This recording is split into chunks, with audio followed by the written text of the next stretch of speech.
Assalamualaikum warahmatullahi wabarakatuh.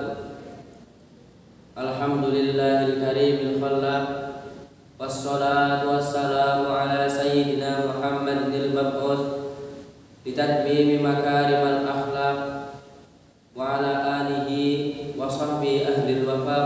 Amma ba'du. Dewan juri peserta lomba yang saya hormati, Nabi Muhammad SAW adalah orang yang paling mulia. Beliau adalah afdalul khalqi, asyraful khalqi, wa uswatun hasanatin.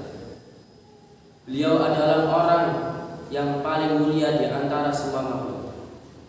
Beliau adalah orang yang paling utama di antara semua makhluk. Dan beliau juga uswatun hasanah, orang yang patut kita contoh, menjadi suri tauladan yang baik dari perilakunya, dari sifatnya, dan juga dari akhlakul karimahnya. Seperti diterangkan di dalam Al-Quran surat Al-Ahzab ayat 21, A'udzu billahi minasyaitonir rajim. Bismillahirrahmanirrahim. Laqad kana lakum fi Rasulillahi uswatun hasanah. Dan sungguh di dalam diri Rasulullah SAW terdapat suri tauladan yang baik atau contoh yang baik. Jadi kita sebagai umat Nabi Muhammad SAW harus mencontoh beliau. Dari perilakunya, beliau suka tolong menolong sesama manusia, bahkan sesama makhluk hidup. Lalu Nabi Muhammad SAW suka bermusyawarah. Dan dari sifatnya, beliau mempunyai sifat yang lemah lembut, penyabar, dan sering memaafkan kesalahan-kesalahan orang lain. Dan dari akhlakul karimahnya, beliau merupakan orang yang punya akhlakul karimah yang paling tinggi, yang paling luhur, dan yang paling baik.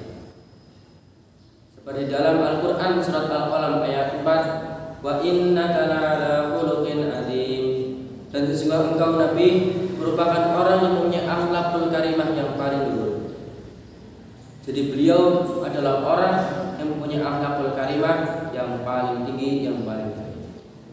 Jadi Allah Subhanahu wa taala mengutus beliau bitatmimi makarimil akhlak, untuk menyempurnakan akhlaknya orang-orang terdahulu, sebelum dan sesudah beliau. Dan bagaimana akhlak Nabi Muhammad SAW? Dari hadis riwayat Ahmad diterangkan bahwasanya Sa'id bin Hisham bin Amr bertanya kepada Sayyidah Aisyah radhiyallahu anha tentang akhlakul karimah Nabi Muhammad SAW. Lalu Sayyidah Aisyah radhiyallahu anha menjawab, kana khuluquhul Quran. Jadi akhlak dari Nabi Muhammad SAW adalah Al-Quran. Semua akhlakul karimah yang diterangkan di dalam Al-Quran merupakan akhlak dari Nabi Muhammad SAW. Ketika di Al-Quran diterangkan, innallaha ma'as sabirin, sesungguhnya Allah beserta orang-orang yang sabar, maka Nabi Muhammad SAW adalah orang yang memiliki sifat sabar. Bahkan sabar beliau merupakan sabar tingkat tinggi. Beliau selalu sabar menghadapi segala cobaan. Beliau selalu sabar menghadapi segala ujian. Dan beliau selalu memaafkan semua kesalahan-kesalahan orang. Seperti ketika beliau melewati bangsa Taif, beliau langsung dilempari batu oleh orang-orang Taif, tapi beliau tetap sabar. Dan seketika itu malaikat langsung menawarkan balas dendam kepada beliau untuk membalas dendamnya kepada bangsa-bangsa Taif. Tapi beliau menjawab tidak.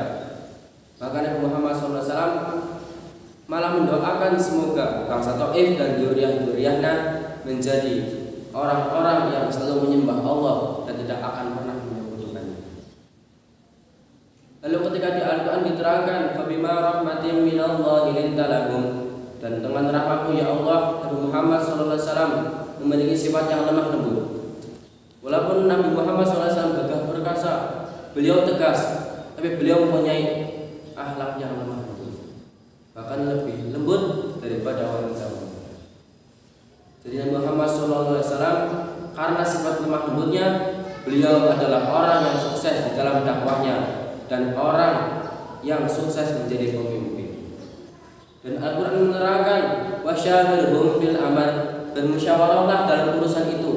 Maka Nabi Muhammad SAW walaupun beliau cerdas, walaupun beliau selalu benar, tapi beliau sering ketika merumuskan suatu masalah, beliau selalu bermusyawarah dengan para sahabat-sahabat. Lalu ketika Al-Quran menerangkan tentang jihad, maka beliau adalah orang yang jihad melawan orang-orang kafir. Beliau selalu membela agama Allah Subhanahu wa taala. Dan juga beliau memerintahkan untuk berjihad memerangi hawa nafsu, dari nafsu amarah dan nafsu syaitan. Itu semua merupakan akhlak dari Muhammad SAW yang patut kita tiru. Semoga kita selalu menjadi umat beliau ila yaumil qiyamah, dan semoga kita termasuk orang-orang yang mendapatkan syafaat di yaumil qiyamah. Allahumma amin amin ya rabbal alamin.